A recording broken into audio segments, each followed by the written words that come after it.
नमस्कार, take live ओडिसीमा हार्दिक स्वागत छ। म दिनेश बुढाथोकी। साथीहरू, आजको भिडियो लेसनमा माइक्रोसफ्ट वर्डको इन्टरफेसको बारेमा है, विन्डोको स्क्रिनको इन्टरफेसको बारेमा हामी पढ्नेछौँ। त्यसैले एकदमै इम्पोर्टेन्ट छ, यसको बारेमा जान्न जरुरी छ। अनि मात्रै हामी माइक्रोसफ्ट वर्डभित्र सजिलैसँग कामहरू लगभग गर्न सक्छौँ। त्यसैले अन्तिमसम्म हेर्ने प्रयास गर्नुहोला। साथीहरू, आउनुहोस् ढिलो नगरिकन आजको विषयवस्तुतिर लाग्नु। माइक्रोसफ्ट वर्ड ओपन गर्ने बित्तिकै हाम्रो यस्तो प्रकारको इन्टरफेस आउँछ। यस्तो प्रकारको इन्टरफेसमा चाहिँ यहाँ प्रिडिफाइन्ड टेम्प्लेटहरू मोडहरू छ, डकुमेन्टको प्रि टेम्प्लेट मोडहरू छ। तपाईँहरूलाई क्यालेन्डर टाइप चाहियो है, ब्यानर क्यालेन्डर बनाउनु पर्यो है, कुनै पनि प्रकारको रेजुमे फर्मेट चाहियो, लेटर फर्मेटहरू चाहियो भने हामी एड गर्न सक्छौँ, यहाँनिर चलाउन सक्छौँ। यहाँनिर हेर्नुहोस् त, बिजनेससँग रिलेटेड टेम्प्लेटहरू चाहियो यहाँनिर ट्याप गर्दा पनि हुन्छ। एजुकेसनसँग रिलेटेड चाहियो यसमा लेख्दा पनि हुन्छ है साथीहरू। यसमा लेख्नुहोस्, लेकिन नेट चाहिँ कनेक्टेड हुनु पर्यो। नेटबाट सर्च गरेर ल्याउँछ अनि तपाईँको अगाडि यसले प्रेजेन्ट गरिदिन्छ। जुन चाहियो त्यसमा हिट गर्नुहुन्छ भने यहाँले बनाउन सक्नुहुन्छ है साथीहरू। यतातिर यसको राइट साइडतिरको यो प्यानलमा क्याटेगोरी प्यानल दिएको छ। यसमा छ एजुकेसन रिलेटेड कतिवटा है, बिजनेससँग रिलेटेड के कतिवटा अप्सन छन्, प्रिडिफाइन्ड टेम्प्लेट भन्ने अप्सन दिएको छ। यहाँबाट पनि लिन सक्नुहुन्छ है, यस्तो प्रकारले लिन सक्नुहुन्छ। मैले यो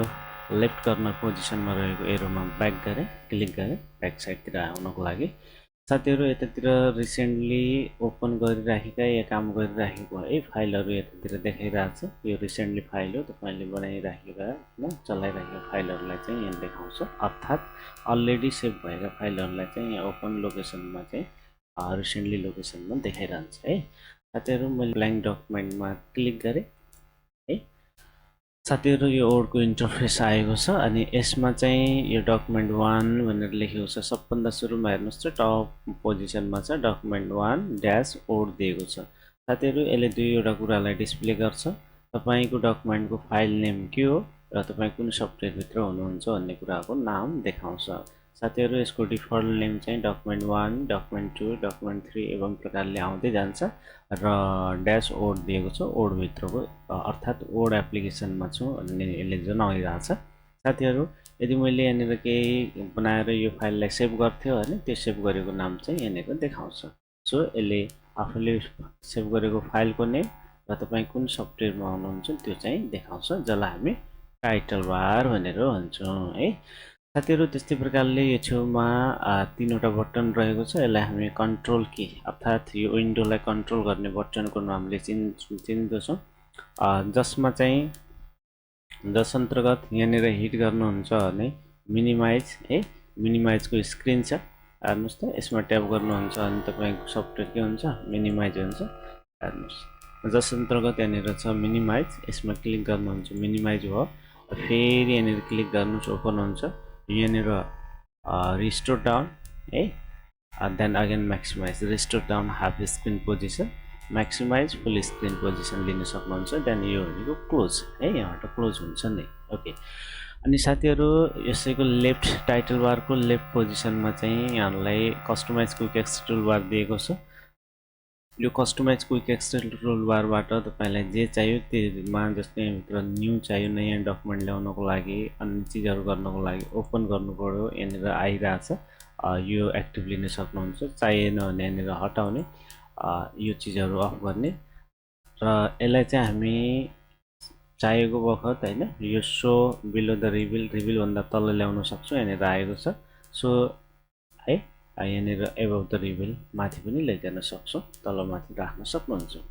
साथीहरू। यो कस्टमाइज क्विक एक्स टुलबार भनेको एकदमै फास्टेस्ट वेबाट जो नियमित रूपमा युज हुन्छ त्यो फङ्सनलाई चाहिँ हामी यहाँ जोड्न सक्छौँ। यति मात्रै नभएर यसभित्रको मात्रै अप्सनहरू नभएर यसलाई जस्तो यहाँनिर ल्याङ्ग्वेजको यो बार छ, यो डायलग बक्स, यसलाई जोड्नु पर्यो भने right click add to quick access toolbar, यो माथि जोडिनु पुग्यो हेर्नुहोस् त साथीहरू। अब चाहिँ तपाईँहरूले आफ्नो लेख्न चाहेको फन्ट यहीँबाट सिलेक्सन लिन सक्नुहुन्छ। जस्तो यो कलर लिनु पर्यो, right click this colour, add to quick access, कलरको अप्सन यहाँनिर जोडिनु पुग्यो। त्यस्तै प्रकारले अन्य इन्सर्ट मेन्युको कुनै पनि जस्तो टेबल चाहियो, right click add to quick access toolbar, table चाहिँ यहाँ ह्यान्डल हो, टेबल यहाँबाट लिन सक्नुहुन्छ। कुनै पनि चिजहरू चाहिएन भने right click this remove from quick text toolbar right click again remove from quick right click again remove from quick साथीहरु यहाँ जति पनि ट्याब छन् ट्याबको अन्डरमा खुल्ने जति पनि सब ग्रुपहरु भित्रको अप्सनहरु छ सबैलाई जोड्न पाउँछ जो नियमित फ्रिक्वेन्टली युज हुन्छ जो महत्त्वपूर्ण छ जो इम्पोर्टेन्ट छ त्यो अप्सनहरुलाई हामी यहाँ जोड्न सक्छौं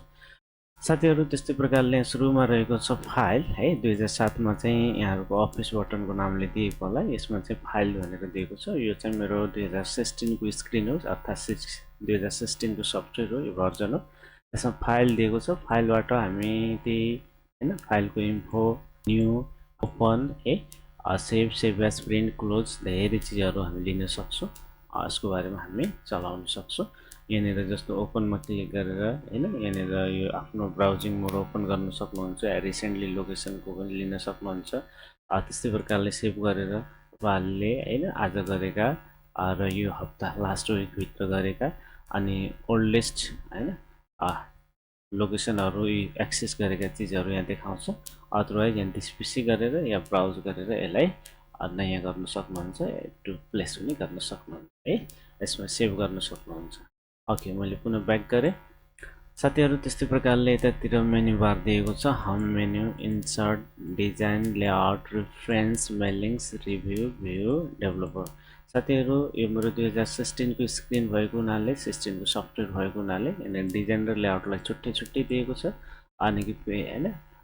यो जसलाई हामी दुईटैलाई पेज लेआउटको नामले चिन्दछौं 2007 मा चाहिँ है त्यही नै दिएको होला पेज लेआउट भनेर अनि डेभलपर ट्याब अलरेडी एक्टिभ छ त्यो 2007 को स्क्रिन या पुरानो भर्जनमा चाहिँ हामीले ओल्ड अप्सनबाट एक्टिभ लिनु पर्ने हुन्छ है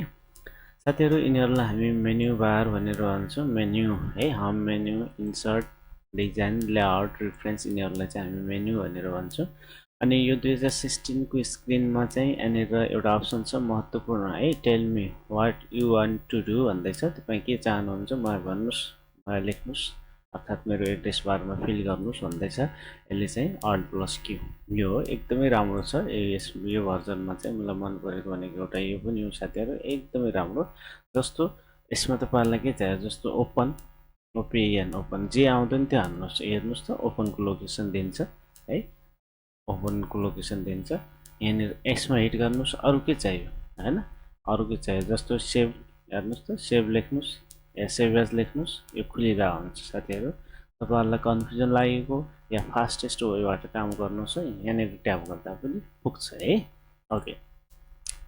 साथीहरु यो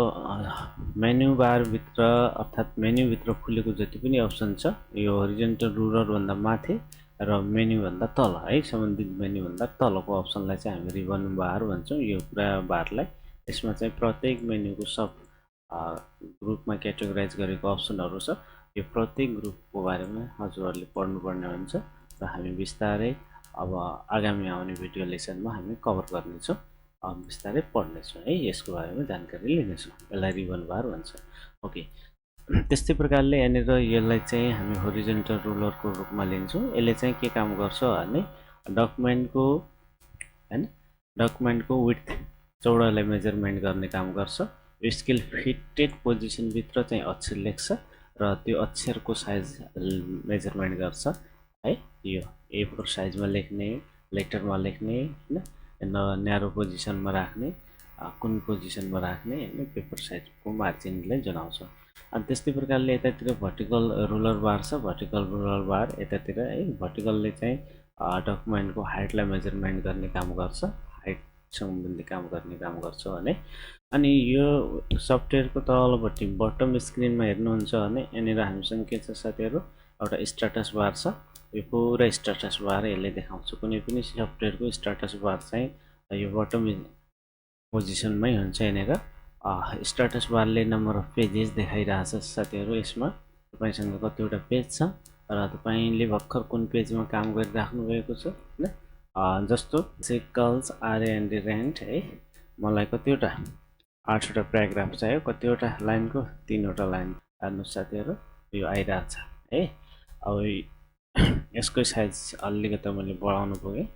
साइज बढाउनु पुगे हेर्नुस् त साथीहरु यसको साइज बढाए हेर्नुस् अहिले चाहिँ यहाँनिर कति 1 अफ 2 पेज देखाइराछ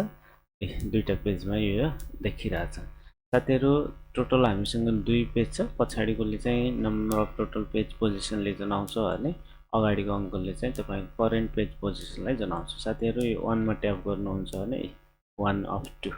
है 2 मा क्लिक गर्नुहुन्छ भने 2 अफ 2 टोटल हामीसँग दुईटा छ दुईटै पेजमा छ दुईटाको 2 नम्बर पेजमा छ भन्ने हुन्छ यहाँ क्लिक गर्नुहुन्छ टोटल हामीसँग दुईवटा पेज छ दुईवटा पेजको 1 नम्बर पेजमा छु भनेर यसले जनाइरहेछ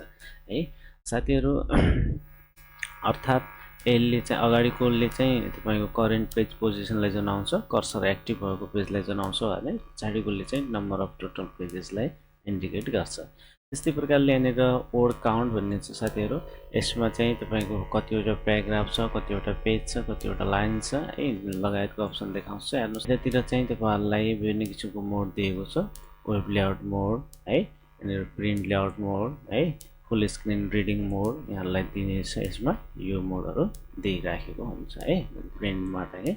ओके साथीहरु अनि यतातिर जुमको लिमिट बटन दिएको छ यहाँनिर हेर्नुस् त माइनसमा ट्याप गर्नुहुन्छ भने यो स्ट्याटस बारकै अप्सन हो 10% जुम प्लसमा क्लिक गर्नुहुन्छ भने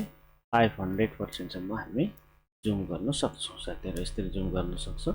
माइनसमा 10% प्लसमा 500% है साथीहरु यो जे जति हामीले जुम गरे तापनि हेर्नुस् त बढी छ भने माइनसमा क्लिक गरेर कम गर्ने कम छ भने प्लसमा क्लिक गरेर बढी अर्थात् 100 मा गर्ने 100 भनेको नर्मल साइज हो यदि यहाँबाट प्लस माइनसमा अलि मिलाउन कठिन लाग्यो भने माथि भ्यू मेनुमा हिट गर्नुस् र यहाँनिर नर्मल साइज यानिके 100 मा क्लिक गर्नुस् है 100 मा चाहिँ काम हुन्छ त्यस्तै प्रकारले यतातिर स्क्रोल बार छ साथीहरु यसले चाहिँ पेजलाई अप एन्ड डाउन स्क्रोल गर्छ तल माथि पेजलाई सार्छ यसरी समातेर च्याप्पै है अप एन्ड डाउन गरे पनि हुन्छ अदरवाइज यो लोअर स्क्रोल बटनमा ट्याप गर्नुस् यो सर्दै जान्छ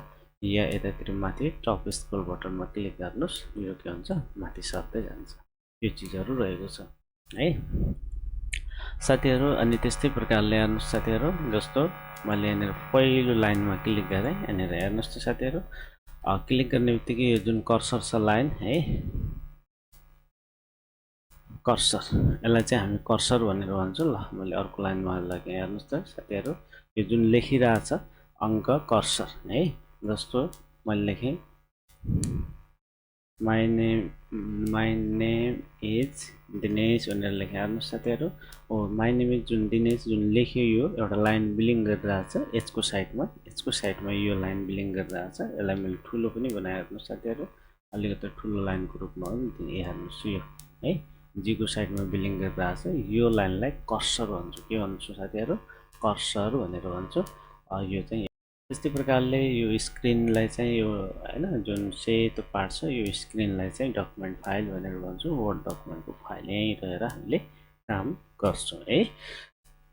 साथीहरु यो वर्डको बाँकी आज हाम्रो इन्टरफेसको बारेमा कुराकानी भयो वर्डको लेआउटको बारेमा बाँकी हामी अर्को यसको भिडियो लेसनको अर्थात् नयाँ कन्टेन्टहरु बाँकी अर्को भिडियो लेसनमा हामी पुरै डिस्कस गर्ने छौं सबै टपिकहरु कभर गर्ने छौं त्यसैले है आजको लागि चाहिँ हामी यसमा यति नै गरौँ thank you everyone for watching till now please to subscribe my channel and hit the to get new updated notification and don't forget to mention comment regarding this video lesson साथीहरु यस्तै कम्प्युटर सम्बन्धी नयाँ र ताजा ज्ञानका लागि हाम्रो YouTube channel र Facebook पेजलाई अवश्य भिजिट गर्नु होला है अर्को नयाँ विषयवस्तुमा पुनः भेट्ने बाचा गर्दै आजको भिडियो के कस्तो लाग्यो यसबारे आफ्नो टिप्पणीहरु अवश्य व्यक्त गर्नु होला तपाईले गर्नु भएको लाइक कमेन्ट शेयर र सब्स्क्राइबको लागि धेरै धेरै धन्यवाद टेक लाइफ ओडिसी हेर्दै गर्नु